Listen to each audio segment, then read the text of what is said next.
നവീകരിച്ച എടപ്പള്ളി ചങ്ങമ്പുഴ പാർക്ക് ഇന്ന് പൊതുജനങ്ങൾക്കായി തുറക്കും.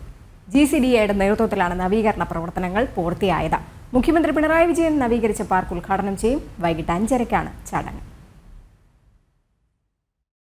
ഓഡിറ്റോറിയം വിപുലീകരണം, ആംഫി തിയേറ്റർ നിർമ്മാണം, നടപ്പാത, വിശാലവും ആധുനികവുമായ ശുചിമുറി സൗകര്യം, കുട്ടികൾക്കായി കളിസ്ഥലവും ഉപകരണങ്ങളും, ഓപ്പൺ ജിം എന്നിങ്ങനെ വിപുലമായ നവീകരണ പ്രവർത്തനങ്ങളാണ് പൂർത്തിയായിട്ടുള്ളത്.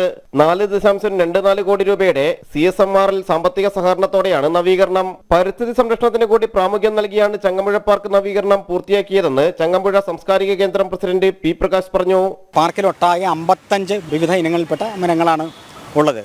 അതിൽ ഒരു മരം പോലും വെട്ടാതെയാണ് ഇവിടെ ഈ നവീകരണ പ്രവർത്തനങ്ങൾ പൂർത്തിയാക്കിയത്. ഈ ആംഫി തിയേറ്റർ പണിയുമ്പോൾ ഒരു ഇലഞ്ഞി മരം വെട്ടേണ്ടി വന്നു. പക്ഷേ ഞങ്ങളത് വെട്ടരുത് എന്ന് ആവശ്യപ്പെട്ടതുകൊണ്ട് ആ മരം വെട്ടിയില്ല. ആംഫി തിയേറ്ററിൻ്റെ സ്റ്റെപ്പിൽ ഒരു വലിയ ദ്വാരമുണ്ടാക്കി അതിൽ കൂടിയാണ് ഇപ്പോൾ മരം കടത്തിവിട്ടിരിക്കുന്നത്, ഒരു കേടും പറ്റാതെ. അത് നിങ്ങൾക്ക് ഇവിടെ കാണാം. ഉദ്ഘാടനത്തോടനുബന്ധിച്ച് ഒരാഴ്ചക്കാലം നീണ്ടു നിൽക്കുന്ന കലാ സാംസ്കാരിക പരിപാടികളും സംഘടിപ്പിച്ചിട്ടുണ്ട്.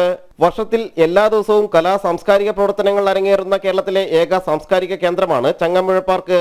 അതായത് മാസത്തെ കലാപരിപാടി അവതരിപ്പിക്കേണ്ട സംഘടനകളുടെ അപേക്ഷ പരിശോധിക്കുകയും അവർക്ക് ഓരോ ദിവസം അനുവദിച്ചു കൊടുക്കുകയും ചെയ്യും. 30 ദിവസവും ഇവിടെ സാംസ്കാരിക കേന്ദ്രത്തിൽ പരിപാടികൾ നടന്നു വരികയാണ്. അതിന് പ്രത്യേകിച്ചമായ ഫീസോ കാര്യങ്ങളോ ഒന്നുമില്ല.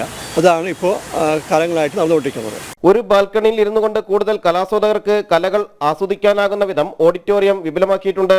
വിശ്രമിക്കാനെത്തുന്നവർക്ക് നടപ്പാതയോട് ചേർന്ന് വിശ്രമിക്കാനായി ഗാർഡൻ ബെഞ്ചുകളും സ്ഥാപിച്ചിട്ടുണ്ട്. ജനം, കൊച്ചി.